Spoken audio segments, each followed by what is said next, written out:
I think a lot of CIOs are looking at things like app strategies right now. They're saying we've got all this explosion of devices in our enterprise. How do we make sure that our information is available on them? How do we connect our employees?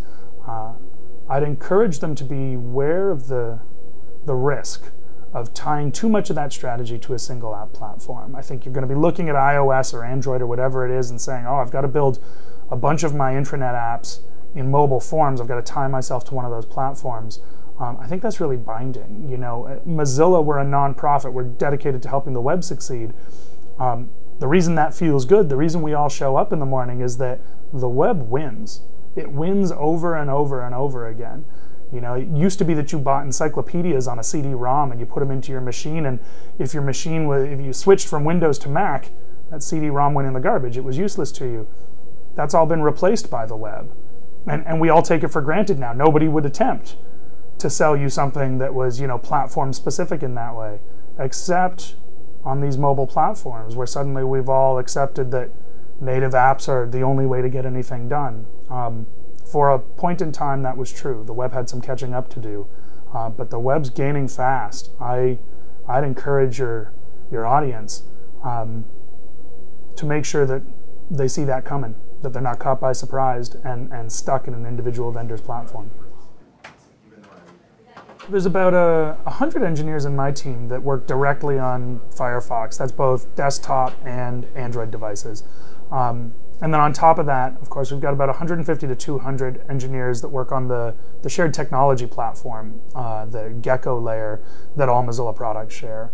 But then on top of that, we've got a very active community. So there's thousands of people who have contributed to Firefox over the years, not for pay, just because you know, they wanted to make the web a better place. And we still see dozens of them in any given week landing patches. We've still got, you know, a couple dozen new contributors each time a new Firefox goes out the door that have landed a patch for the first time. We work hard on making sure that things are visible. You know, our bug tracker is open, all of our source is open. It's one of the benefits of being an open source project is that it's scrutable. People can poke at it and understand the pieces, dive into the details they want. We use a continuous integration framework for all of our development, obviously. So when code lands, millions of tests are run against it on every platform. You get notified pretty quickly if you've broken anything that you didn't expect. But we also rely a lot on asynchrony. You know, because we were an open source project in the early days, yes, we were much smaller, but we were still globally distributed. And that meant that our issue tracking, our source code tracking, our processes around things like code review are all quite asynchronous.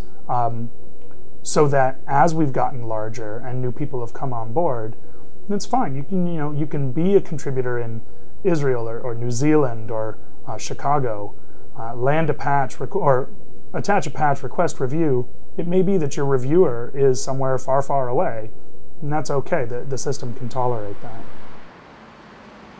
What technologies we use?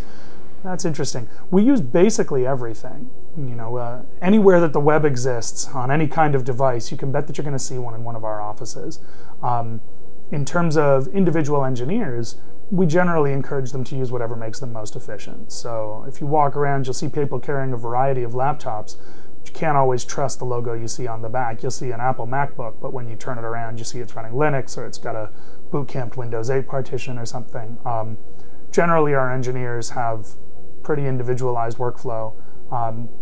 And a lot of our job as executive leadership in engineering or in IT is to get out of their way. If we've got an engineer that wants to build a distributed compile cluster somewhere and they need a couple of machines, they can make a pretty reasonable case that it's going to make us all more productive if they do that. We generally encourage that kind of experimentation.